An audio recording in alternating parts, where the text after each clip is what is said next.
एक बार आजा आजा आजा, फिर ना जा ना जा। ताजमहल वहां ताज से आहा ताज हो रहा है, मुमताज की जगह गुमताज हो रहा है, कुल वैसा ही जैसा कि विमल खाने से होता है। तान है तो सेन है, दिल है तो बाग है, हीरो है तो होंडा है और रजनीगंधा है तो तुलसी है। ये पान बाहर भी नहीं, ये है तो 17 पे खतरा, 17 से ज्यादा है तो खतरा है, पानी भी बेकार है, ऐसे पानी को पीना मना है। आज तक सुना है एनिमल प्लांट को मारते हैं, यहाँ पे प्लांट भी एनिमल को मार देते हैं, पौधे आदमखोर हो जाते हैं। बोलो जुबा केसरी, ये रही जुबा केसरी है, शौक बड़ी चीज है। ये रहे पीले दांत, ब्लू आईज, हिप्नोटाइज नहीं, ब्लू बेबी। माँ को सांवरो नीलो दिखे छे तो उसको ब्लू बेबी सिंड्रोम हो सकता है। उसको कृष्ण मानने की गलती ना करें। अल्लाह मेहरबान तो गधा पहलवान वाला। फसल का बच्चा ठीक करने में आदमी का बच्चा खराब हो रहा है। कि आपका दिमाग भी काफी स्वच्छ लग रहा है, एग्जाम आने वाला है और भी कुछ दिमाग में है नहीं। साथ ही ऊपर आका है और नीचे आपका काका है। 5 मिनट अगर आप पूरी शिद्दत से देखते हैं तो एनवायरमेंटल केमिस्ट्री में 100% चांसेस है कि आप क्वेश्चन सही करके आएंगे। सबसे पहले यहां हम लोग समझते हैं concept that is known as global warming. हमारे एनवायरमेंट में पॉल्यूशन की वजह से कुछ ऐसी गैसेज आ गई हैं जो ट्रांसपेरेंट है सनलाइट के लिए, सनलाइट को घुसने देती है, लेकिन हीट रेडिएट जो होती है अर्थ की सरफेस से उसको जाने नहीं देती है। एक बार आजा आजा आजा, फिर ना जा ना जा ना जा। अब ना जा का मतलब समझते होंगे आप लोग। CO2 उसमें मेजर कंट्रीब्यूटर है, इसके अलावा CO2, CH4 और ये सारी चीजें भी रिस्पॉन्सिबल है ग्लोबल वार्मिंग के लिए। सी ग्लेशियर पिघल रहे हैं, सी लेवल इससे सिग्निफिकेंटली ऊपर आ रहा है। नेक्स्ट आपके पास में खट्टी बारिश। खट्टी बारिश मतलब एसिड रेन कब बोलते हैं?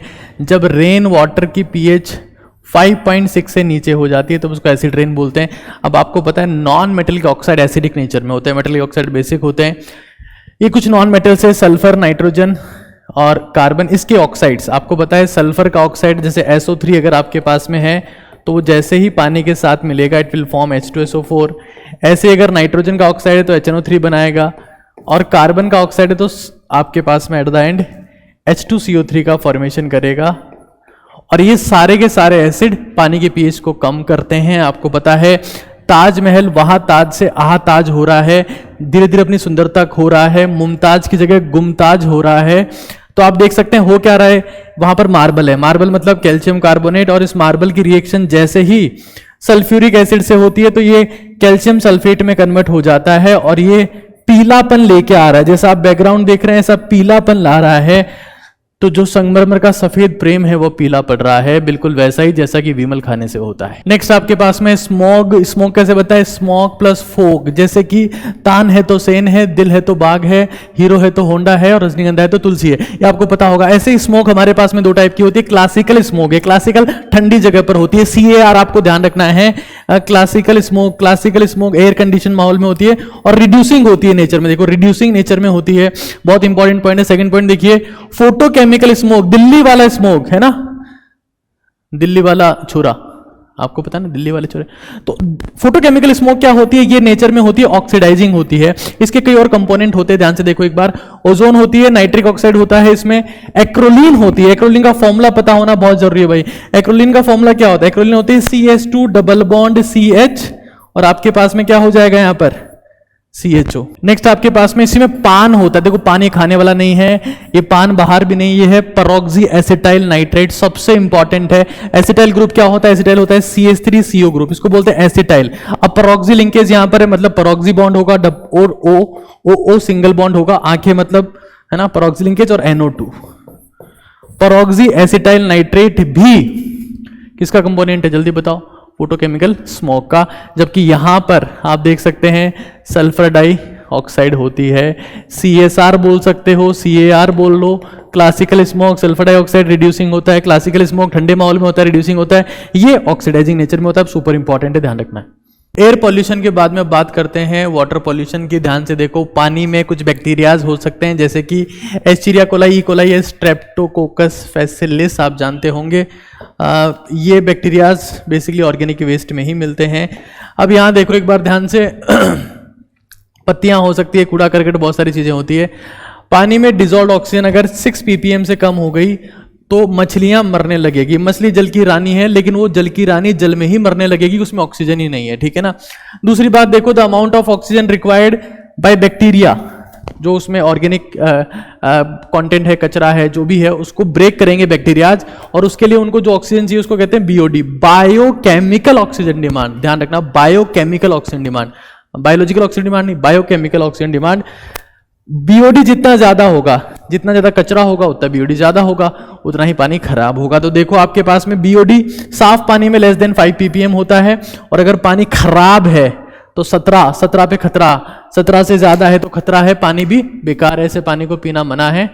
इसको ध्यान, 17 पे खतरा पता है। तो पानी के पॉल्यूशन में ऑर्गेनिक वेस्ट के बाद में बारी है केमिकल पॉल्यूटेंट्स की। सबसे पहले देखो पानी में कुछ ऐसे आपके पास मेटल्स हो सकते हैं जैसे कैडमियम, मरकरी, निकल, भारी मेटल से डैमेज कर सकते हैं किडनी को, सेंट्रल नर्वस सिस्टम को। अच्छा, सेंट्रल नर्वस सिस्टम उसी का डैमेज होगा जिसमें होता है ना। तुम ये मत सोचना कि तुम्हारा डैमेज हो जाएगा, तुम्हारे में ही नहीं, कहां से डैमेज होगा।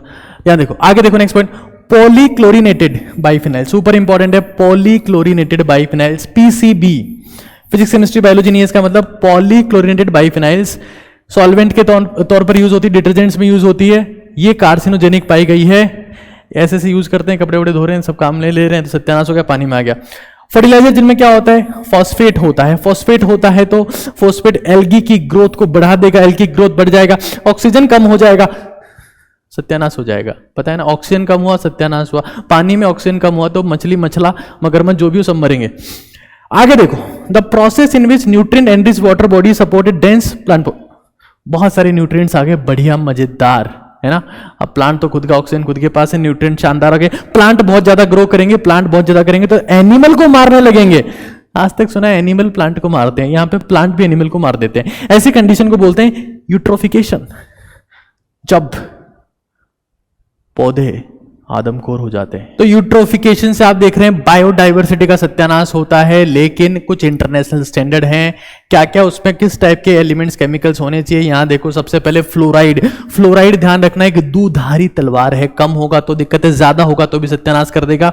डेफिशिएंसी, अगर ये ना हो पानी में तो इससे दांत झड़ने लगते हैं, है ना, दांतों के बीच में छेद बढ़ने लगता है। भारत में कहते हैं छेद बढ़ गया, अमीर आदमी है। खैर ऐसा नहीं होता है। तो एनिमल को जो होता है वो उसको खराब होने लगेगी।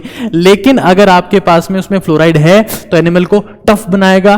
कैसे बनाएगा, ये जो अपने बॉडी में कैल्शियम हाइड्रोक्सी एपेटाइट होता है ना, ये कैल्शियम हाइड्रोक्सी एपेटाइट होता है, पी ब्लॉक 15 ग्रुप में फॉस्फोरस के एग्जिस्टेंस में दिया हुआ है, इसको ये फ्लोरो एपेटाइट में कन्वर्ट करता है। जैसे फ्लोरो एपेटाइट, ठीक है, इसको बोलते हैं फ्लोरो एपेटाइट। कैल्शियम फॉस्फेट है और साथ में कैल्शियम फ्लोराइड है, इसको बोलते हैं फ्लोरो एपेटाइट। अब F- की कॉन्सेंट्रेशन अगर 2 ppm से ज्यादा हो गई, 2 ppm से ज्यादा हो गई तो क्या होगा, दांत पीले होने लगेंगे, मॉटलिंग। राजस्थान में बहुत ज्यादा होती है, बोलो जुबा केसरी, ये रही जुबा केसरी है, शौक बड़ी चीज है। ये रहे पीले दांत, मोती जैसे दांत नहीं है, ये सोने जैसे दांत है। दांत सोने जैसे नहीं होने चाहिए। हाँ, आप देख रहे हैं यहाँ पर। तो कमला की तरह आपको पसंद आया होगा, कमला पसंद के हालात आप देख रहे हैं। आगे कुछ एक और हमारे पास में है एलिमेंट से, जैसे फॉर एग्जांपल लेड की बात हम लोग कर लेते हैं।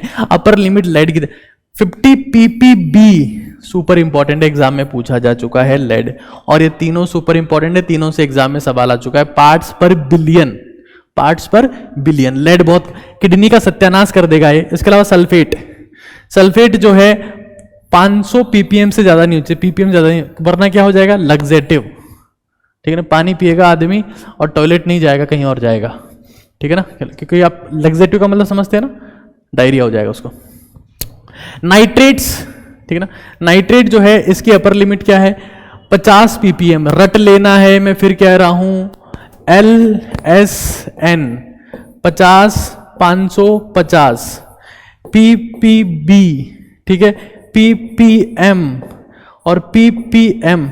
लसन बोल सकते हैं क्या, लसन ध्यान रखना है, लसन बहुत इंपॉर्टेंट है आपकी जिंदगी में, चाहे प्याज लहसुन खाते हो नहीं खाते हो, ये लसन सबको खाना है, विशेष तौर से ध्यान रखना है। अगर नाइट्रेट की कॉन्सेंट्रेशन और बढ़ जाती है तो उससे हो जाता है blue baby, blue eyes hypnotise नहीं, ब्लू बेबी सिंड्रोम हो जाता है।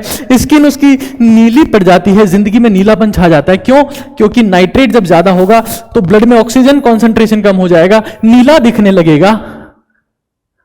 मां को सांवरो नीलो दिखे छे तो उसको ब्लू बेबी सिंड्रोम हो सकता है। उसको कृष्ण मानने की गलती ना करें। ये कुछ और हैं, याद रखो तो अच्छी बात है, वरना अल्लाह मेहरबान, तो गधा पहलवान वाला सीन है, याद रहे तो बहुत अच्छी बात है, वरना भी कोई दिक्कत नहीं है। अब बात करते हैं जमीन की। हवा हो गई, पानी हो गया, जमीन की बात कर लेते हैं। इंसेक्टिसाइड, पेस्टिसाइड, सर्बिसाइड तीनों सॉइल पोल्यूशन कोज करते हैं। वर्ल्ड वॉर 2 से पहले निकोटीन का इस्तेमाल होता था मेजर क्रॉप्स में इंसेक्ट को प्रिवेंट करने के लिए। आजकल आदमियों को मारने के लिए भी निकोटीन का इस्तेमाल हो रहा है, ये आप जानते हैं।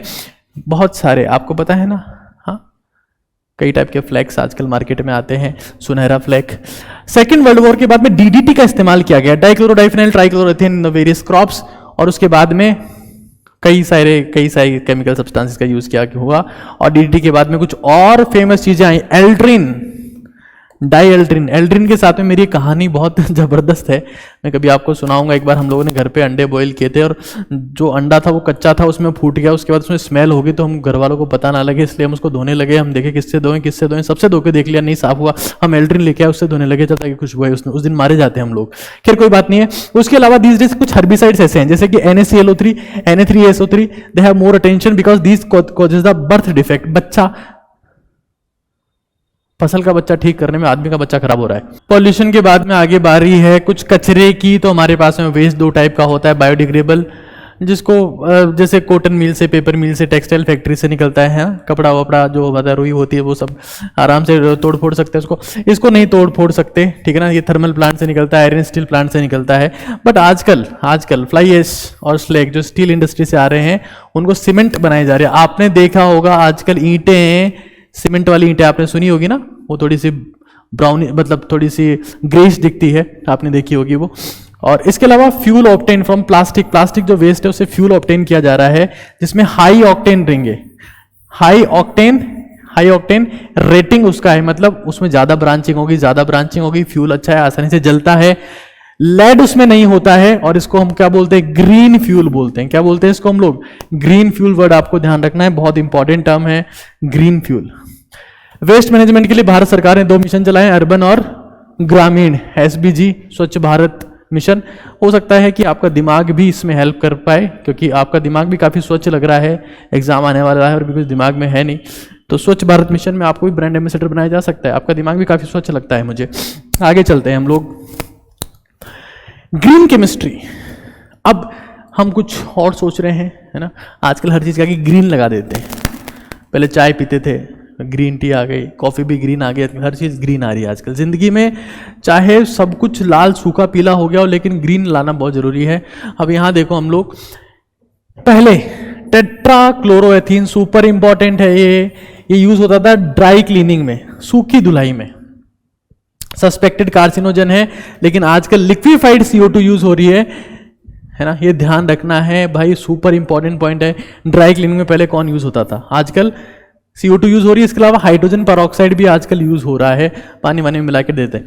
क्लोरीन इसके अलावा यूज होता था कहां पर, ब्लीचिंग पेपर पहले जो रफ कॉपी आती थी उसमें क्लोरीन डालते थे, बिल्कुल चकाचक सफेद हो जाती, संगमरमर जैसी हो जाती थी। लेकिन आजकल हाइड्रोजन पेरोक्साइड का यूज वहां पर हो रहा है। इथेनॉल जो एक बहुत इंपॉर्टेंट सब्सटेंस है, एसिडिक एसिड से बनाते हैं, परफ्यूम्स में काम में आता है, एक बहुत इंपॉर्टेंट केमिकल है।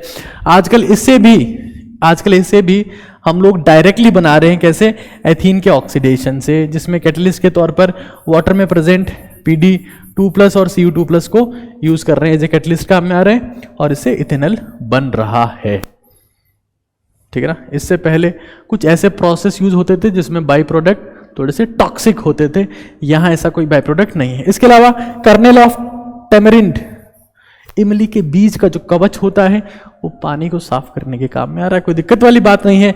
ग्रीन केमिस्ट्री कॉस्ट इफेक्टिव है, और इससे बहुत सारे फायदे भी हो रहे हैं। आने वाले समय में इसका इस्तेमाल करेंगे। आज के लिए फिलहाल इतना ही है। Thank you so much. Feedback जरूर से दीजिएगा।